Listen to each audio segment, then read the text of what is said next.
On this Blue Zoo TV episode, we're visiting Indianapolis, Indiana for award-winning ponds and koi. JD, we are here at a unbelievably landscaped area, and unlike Mark's place, which was one end of the spectrum with his koi, here we have another end where it's not so much show fish, it's more like a show place. It's something to build into the landscape and to bring the colors in and the water noise in and everything else that most people want their stuff for. These guys love their fish just as much as Mark. They're just a little less fanatical about it. So. You know, I'm curious, and the landscaping here is beautiful.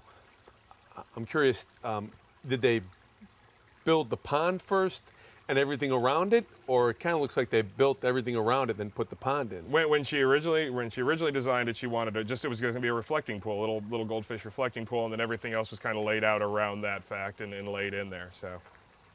So on Mark's side, the extreme side of that, this is the extreme side of this. Both have their place. This side of it, where he had 12,000 gallons, this is 2,000.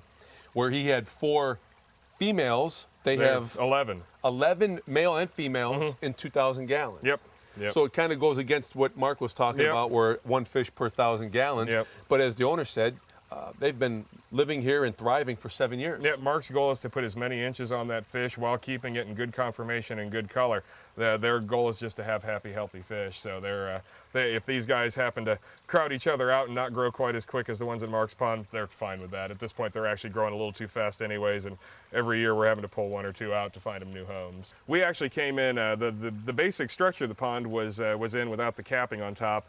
And she had just basically was going for goldfish at that time, and then they got into koi, and they soon realized that a pond that could keep goldfish was not a pond that you would want to keep koi in. Well, I'll tell you what, it's like a massive dose of serenity back here. You got the water going on in the back, you have the waterfall here, and the little fountain. I think before long I'm going to be sitting up under the canopy. Yeah, that's definitely the fun place to be, is up there.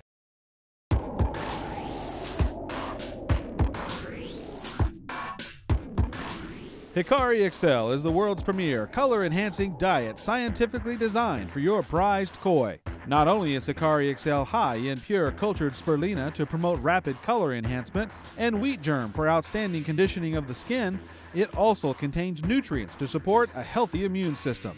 Hikari XL's floating pellets never cloud the water. Keep your koi and other pond inhabitants beautiful and healthy. Hikari XL, simply the best.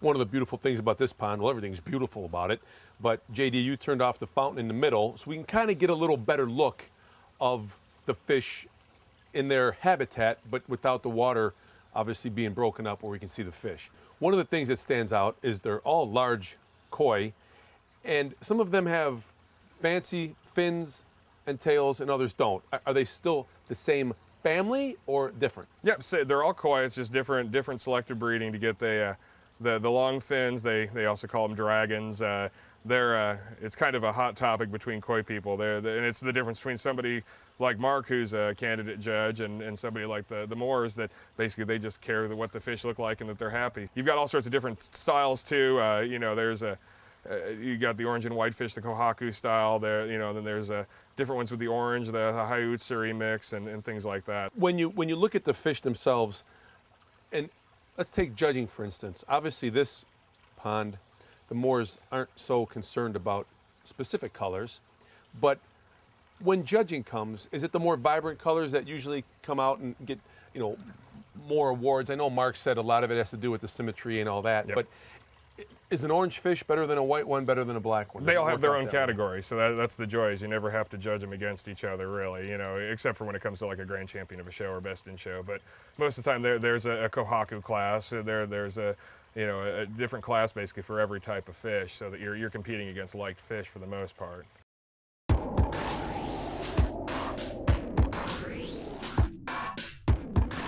From the leader in aquatic nutritional innovation, the world's first diets that include a living microorganism, Hikari germ.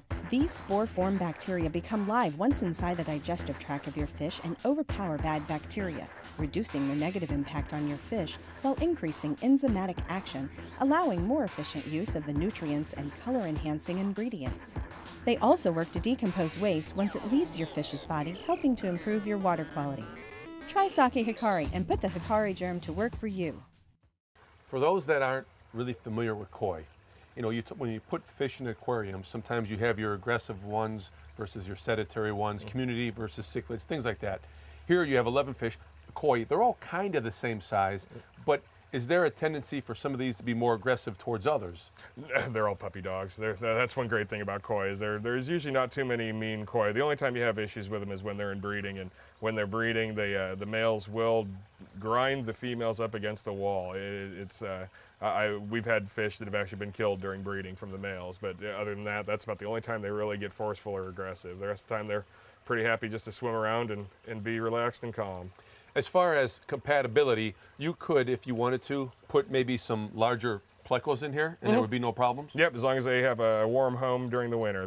That's the big problem. Usually, and you have a warm, big place. That's the other thing to mention. Most you put a 12-inch pleco in this pond, and probably by the end of the year, you've got a 3-foot pleco that you've got to house over the winter. So, could they take some of these fish, and I know they can take them to a show, would you ever recommend them that they look down that road if they wanted to, or could you come and borrow one and take it? Yeah, if they ever wanted to, I'd be more than happy to. They like their fish enough to keep them in the pond, though. That's as much fun as it is taking fish to shows. It's also very hard on them. They're kind of the point where they don't want to lose any of the fish. They've got emotional attachments to these fish. And Mark does as well, but his emotions are a little more based towards what that fish is going to get me in the show. Not I've had that fish for 7 years. So it's in this situation they're all happy and healthy, and that's what matters to the people that own them. So I know we've been to one extreme to the other, but I'm digging this extreme a little bit. I like the surroundings, even though you're sitting next to me. I like the fish. I like the waterfall. I'm zenning. Are you zenning? I'm zenning. To learn more about koi foods, go to hikariusa.com. To learn more about the show or to email us, go to bluezootv.com.